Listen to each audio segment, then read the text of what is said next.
Welcome to the Tarryn Reeves Show, the podcast for elite entrepreneurs, visionary leaders, and high-impact CEOs who are ready to grow their brand, amplify their message, and build a legacy. I'm your host, Tarryn Reeves, multiple international best-selling author, publishing strategist, and founder of Automatic Authority Publishing and Press House. Each week, we dive into powerful conversations with trailblazing entrepreneurs and changemakers who are using storytelling to scale their business and impact. So grab your favorite drink, settle in, and get ready for a dose of inspiration, strategy, and the truth behind what it really takes to turn your wisdom into wealth. Today, I'm joined by Dr. Raymond Rupert, who is a pioneering healthcare entrepreneur who is working to transform primary healthcare delivery in Canada. After 4 decades as a primary care physician, he founded RCM Health, which now employs 37 professionals and partners with over 4,000 specialists in delivering complex care.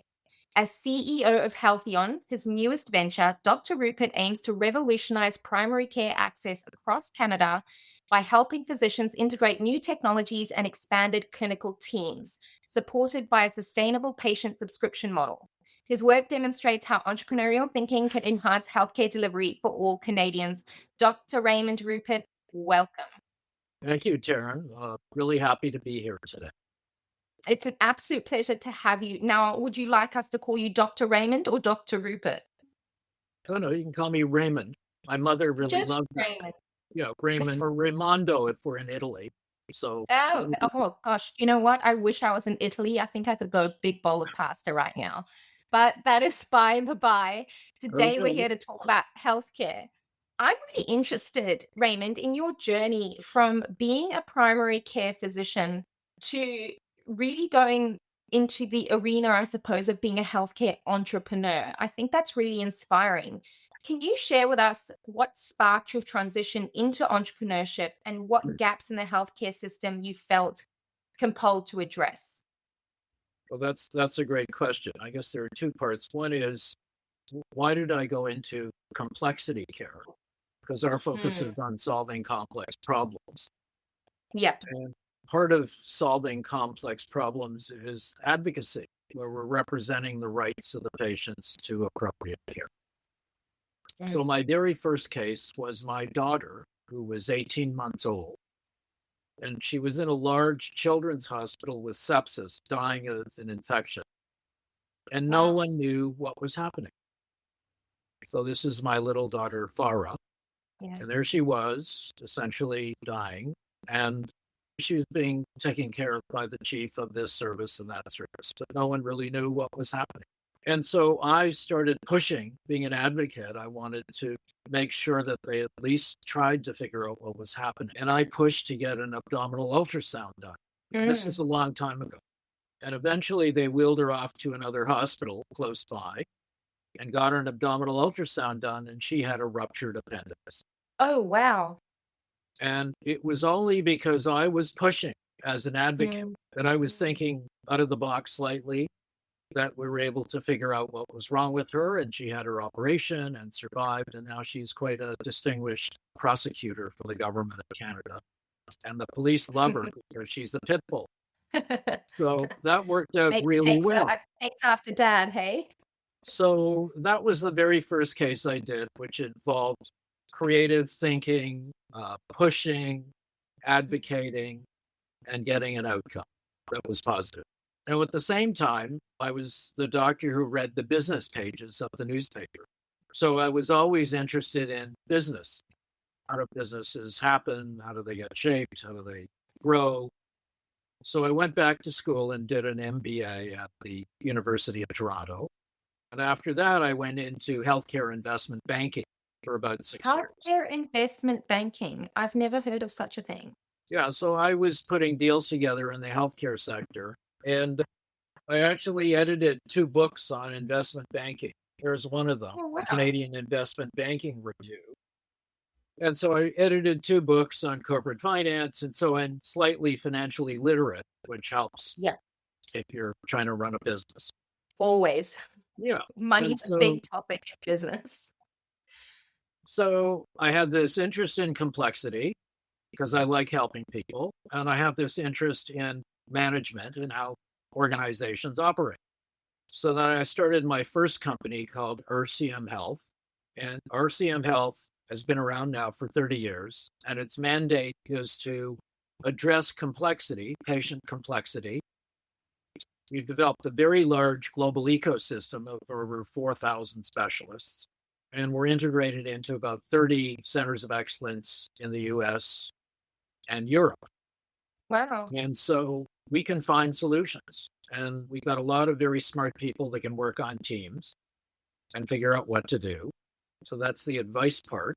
And now we're using AI, Mhm. which is unbelievably important when you're dealing with complexity. Definitely. That's such an interesting story, Raymond. So you were a doctor at the time, like general physician, at the time of your daughter becoming ill.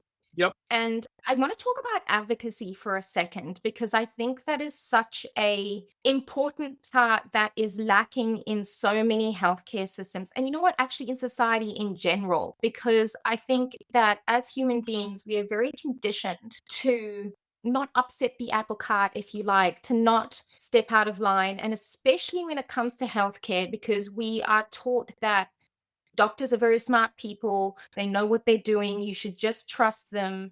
And if you think about it, it's kind of bizarre the amount of power as a human you hand over to another human to put you to sleep, cut you open, stitch you up, make you well, give you medicines that you've never even heard of. And it takes a certain amount of courage, I suppose, to step outside of that conditioning and advocate. And I mean, when it comes to our kids, I have two myself. Like, there is nothing and nobody I wouldn't take down for those kids. Right. That's But right. I'm interested to hear your viewpoint on advocacy and how you've experienced, not only as a general physician, but even now leading into entrepreneurship, leading other people, and how you teach the people who are under your leadership to advocate for themselves. Yeah. So patients need agency. It's terrible when the patient feels powerless. Mm. And so our job is to educate patients in terms of options. So we got access to all the IP, all the smart people, the networks, the advances in research. And now we can use AI to summarize that and to provide an educational experience for the patient. But an Mm. advocate has to be Let's fearless let's talk about AI. because you're confronting an Yeah. established bureaucracy and you have to understand what Mm. the rules are Mm. of the bureaucracy and what the options are for the patient. So let Yeah. me give you a case study of a case we're handling today. I'd love that. Yes, So please. yeah, so Frank James, not his real name, was on a Caribbean cruise when his defibrillator went off. Mm. And he has a history of heart disease and has an implantable defibrillator. Yep. So his sister retained us to advocate because he's now going to be stopping in Nassau and being admitted to the hospital. And then we have to figure out how to fly him back to Toronto. Okay, so we did our due diligence on the appropriate hospital because there are two hospitals. One is a public hospital with very poor service, and the other one is an excellent hospital. So he then checks in, and his health records were in French. Okay. Okay, and so I had to translate them. So I took 75 pages of French health records and put them into Claude.ai, and it translated it Mhm. into 2 pages for me in about 5 seconds. Yep. Okay, so that clinical summary was incredibly important because now I could share it with the team in Nassau. I could share it with the air ambulance company, and we're wired into a network of 93 air ambulance companies. So I Mhm. can get competitive quotes on flying him anywhere. So now we're Yeah. getting to know about this patient, and he actually needs a heart transplant. Okay. And no one has ever talked to him about a heart transplant. He's 47. He's not a terribly old person. Mm. And he could do brilliantly with a heart transplant. So now we're going to advocate for him to get him into a transplant program.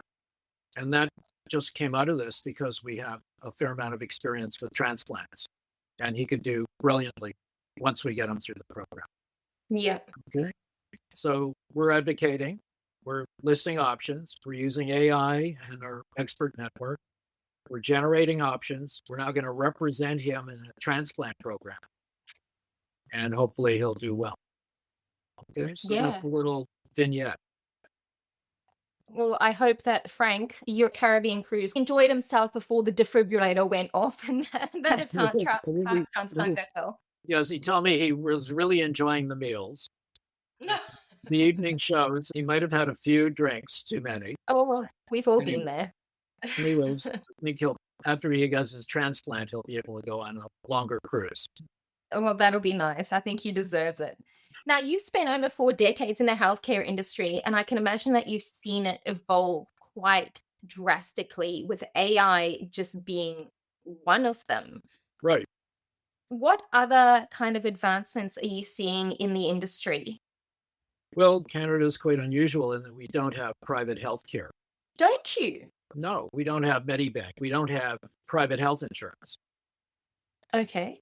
So we only have public sector health insurance. So there are 3 countries in the world similar to Canada with no private health care insurance. Do you want to guess what the 3 countries are? God, I wouldn't even have a clue.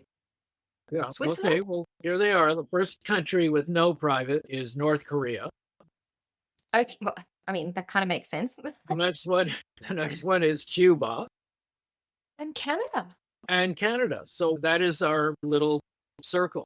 North Korea, Cuba, and Canada. So we're a little bit of an aberration in that we don't have private health insurance. That's so interesting. Why do you think that is?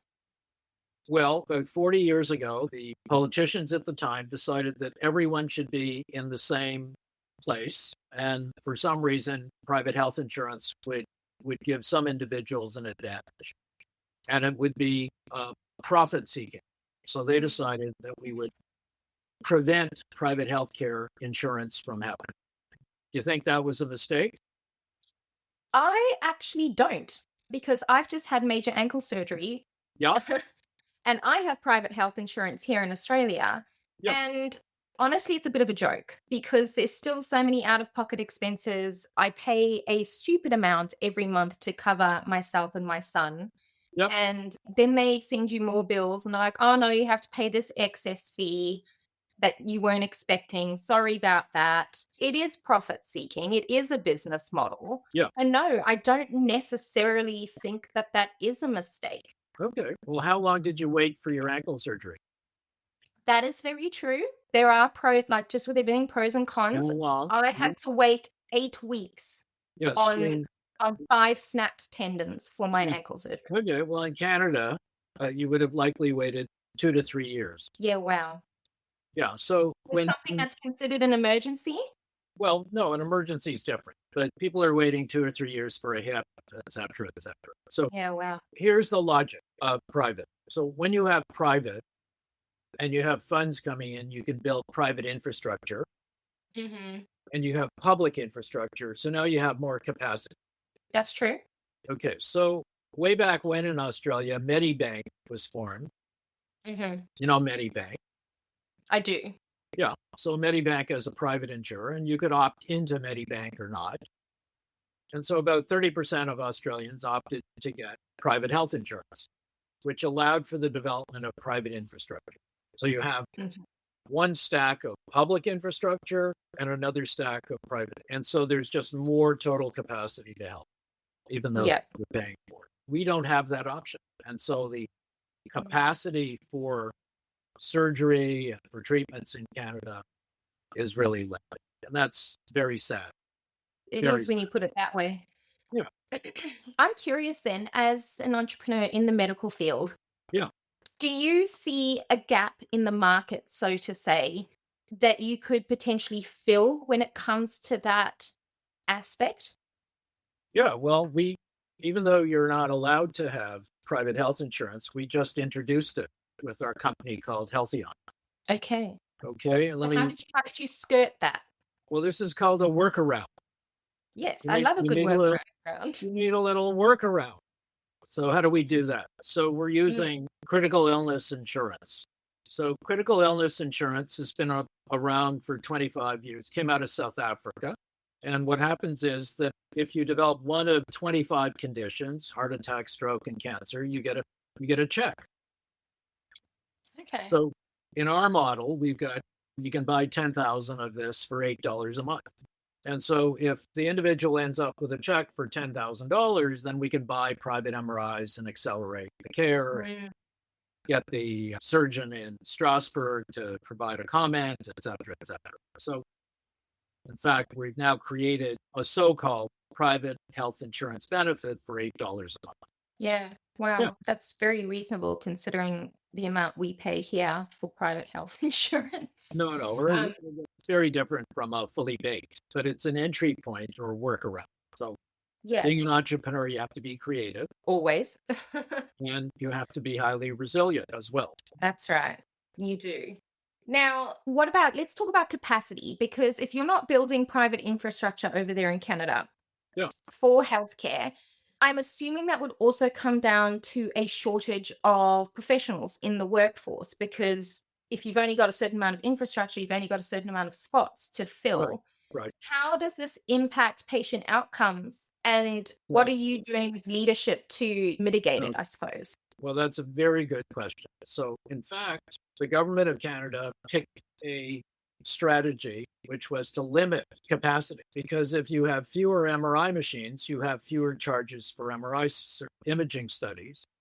If you have fewer operating rooms, you have fewer surgeries that you're going to pay for. And then they limited the number of graduates from medical school. Wow. Yeah, so not too many people want to hear about that. But there's a very large country right beside us in the US with tons of capacity. So about $1 billion a year of sales go to the States for Canadians that are getting studies and surgeries done in the US. So we could be doing the $1 billion of services in Canada, but the money's going south. That just seems bizarre to me. Yeah, well, it is bizarre. That's why I spent a lot of cycles and a lot of energy trying to change things, especially in primary care, which is our focus right now. Well, I think that you're well on the way. For viewers and listeners who are currently tuned in and are not savvy with medical terminology, I suppose, what does primary care mean? We're talking about the family doctor. Yeah. So the family doc, everyone should have a family doctor. Yeah. As a confidant, as a resource. They should be available, accessible, etc. And in Canada, 6.5 million people don't have a family doctor. Wow. The family doctors are abandoning their practices because they get paid very little, they work very hard, and they can just go off and open a medi-spa or something. Yep. And so I started a company called Halon to really recreate primary care. And we have this AI-enabled tech stack that takes a lot of administrative work away from the doctors and the nurses. And we bring in team-based care, so every patient can see a team or be serviced by a team. We bring in private health insurance. We bring in access to 4,000 specialists. And then we sell monthly plans, sort of like Netflix. And that funds everything. Wow. So Okay. all of a sudden, this plan to renew family practice, primary care becomes robust, and family doctors want to work in this environment. So this took a lot of energy. The same model would work in Australia, would work in South Africa, would work anywhere. So we're very So then happy. that begs the question, any plans to expand? Absolutely. Sure. Of course, entrepreneur at heart, going everywhere. Now, we already talked a little bit about how AI was a successful heart transplant Yep. person and taking his French records and consolidating that. Now, you use Claude. Do you use any other AI? We use Claude, we use ChatGPT, we use Perplexity, and they all are very unique tools. And Yep. most of our staff are using AI in different ways to summarize files, to write code, to do all kinds of things. Absolutely. Yeah, that's And really we cool. just created my new friend called Mary, the voice bot. Oh, okay. Tell us about Mary. Oh, well, Mary is quite delightful. And she is a bot, an AI bot that and you can ask her questions. And so we just built Mary, and for this one clinic that has dentistry, foot care, eye care, etc. They have 7 or 8 divisions, and they have 12 receptionists trying to answer the phone. Uh, And they have voicemail chaos. yes. So they asked us to build Mary, the voice bot, because Mary can handle the work of 6 people in terms of triaging people and messaging and building. Amazing. So somebody would ring up and they would chat to Mary first. Yep. And then get transferred to the right person, essentially. Exactly. So the clinic has 12 people answering phones, and they're all frustrated, and people leave voicemails, and there's chaos. So Mary is going to rescue that clinic. That's amazing. So I love AI personally. I use AI for everything, even for stuff around the house. I use AI to plan my vegetable planting beds and things like that. I use AI to find which grocery store is actually cheaper, that kind of a thing. But I'm curious, in something like healthcare, which in my opinion requires a very human touch, how are you balancing the integration of cutting edge technology like this with the human touch of healthcare demand? Yeah, that's a really good question. So we can use AI to organize knowledge. So, for example, I had a patient the other day who's had a very rare neuromuscular condition for about 15 years. So I took all his health records and I asked the AI engine what the root cause could be, and it categorized it into 5 different categories. So now we have a plan to investigate those 5 different categories. But we have a human, an empathetic human is talking to the patient. We're not giving the job totally to Mary and the AI bots, etc. I'm wondering, have you met any resistance to having AI integrated into healthcare and the common misconceptions that you're seeing? Well, we're not asking AI to take the role of the doctor or the nurse. Mm-hmm. We're using it in a way of organizing knowledge and enhancing administrative services and enhancing the patient experience, which are good places for it. Mm-hmm. But decision making and clinical judgment is really up to the individual, with being prompted by the AI. Yeah. I think that AI would really be removing a lot of inefficiencies and redundancies inside the healthcare system, allowing your health professionals to be more productive, to be more effective than they otherwise would have been, being buried under paperwork and phone calls and manually translating 27 pages of French records, as an example, into English. In 3 seconds. Yeah. My wife asked me if I checked to see if the AI was doing a good job. So, and what was your answer? She's slightly skeptical. I'm sure you did. Now, you have integrated, as well as the AI, this more team-based approach, which I think is really, really interesting because people, as an example, you've said everyone should have a family doctor. And I don't know what it's like in Canada, but here in Australia, I think they're allocated maybe 7 minutes per patient. And you are kind of like slammed into the room. They want to know what's going on and they want to diagnose as quickly as possible and get you out the door, which 90% of the time, in my opinion, is A, not a very nice human experience, and B, not really the right diagnosis most of the time. And you can't really blame them when they're under pressure in a system like that. But moving to a more team-based approach, which is quite innovative, what challenges are you seeing for people who are currently operating in, I suppose, that still single person or single practitioner approach? If they want to move to a team, what are the challenges that you faced and how can they overcome them?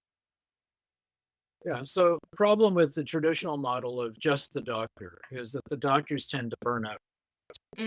So when grandmother comes into the office and would like to spend 30 minutes chatting on about her rash, or the fact that her little toe is a little off to the side. Yep. So we have a lovely nurse who talks to grandmother for 30 minutes. And then the doctor can come in for 3 minutes or 5 minutes and verify what's happening, order the little thing or test or whatever. Okay, so the nurse, the physician assistant, the nurse practitioner are all sort of physician extenders. Yep. And it makes a much better experience for grandmother. and our doctors don't burn out. Mm. Very important. So we found a funding model that works to make that all work. Yeah. Yeah. That's amazing. If there's one message, I suppose, or piece of advice that you like to tell healthcare leaders or share with healthcare leaders, given your experience, what would it be? Well, they have to create a new service model for patients and for themselves. It's really the right time to be innovative and creative. There's a lot of great tools. The public wants enhanced services, a better experience. So it's almost the perfect time to be innovative. Mm. And all the economies, health economies, are a bit different. So you may have unique solutions in the Netherlands, in Germany, in Canada, and Australia. And I think the future could be very bright for these various healthcare systems. Yeah, it's very exciting. What a little bit of thinking outside the box, working around, advocating, and Those are the kind words. of going Absolutely. after what you want can do. Absolutely. Raymond, I love what you're doing to revolutionize the healthcare system. And if you ever come to Australia, I'll be very keenly watching the progress. I will there. take you up on that, Tarryn. You Absolutely. better. I'm happy to be your guinea pig. That is absolutely fine. Terrific. Okay. Good chatting with you today. Thank you so Now, much. it is my absolute pleasure. But before we wind up, we have a tradition on the podcast here called the book drop. We want to know what book that I'm sure you are very well read has impacted you either personally or professionally.